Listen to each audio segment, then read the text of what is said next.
We've been experiencing some good times here at 100 Huntley Street, spending a few minutes every day with you, talking about 1 Corinthians 13 and the whole context of love, the subject of love in this February Valentine's month, when it's love that the culture focuses on. For us as Christ followers, love is a part of our DNA every single day.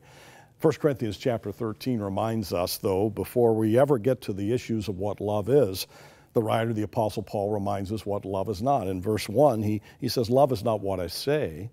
In verse 2, he says, love is not what I have. But also in verse 3, he says, love is not what I do. Even if I give to the poor and have not love, it's not worth much. Even he says in 1 Corinthians 13, verse 3, that I give myself as a martyr for a worthy cause.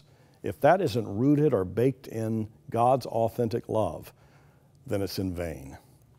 You see, throughout this chapter, really throughout his writings, the Apostle Paul elevates the whole concept of love. That it's easy to say the words, I love you. It's easy to give gifts. It's easy to do this or that, especially if you're gifted or talented in certain areas. It's easy to do those kinds of things, but by comparison, it is more important and it is most effective if those things that you do have within it, around it, over it, and under it, love. What about you? How is your love life in your relationship with God? Maybe you have the ability to do a lot of things. Maybe you are gifted and people look at and celebrate and applaud your giftedness.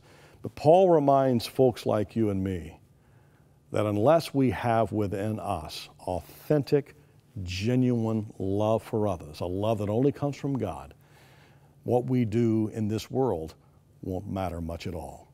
So what do you say, let's love people and do things and give things that are rooted and grounded in God's love for people.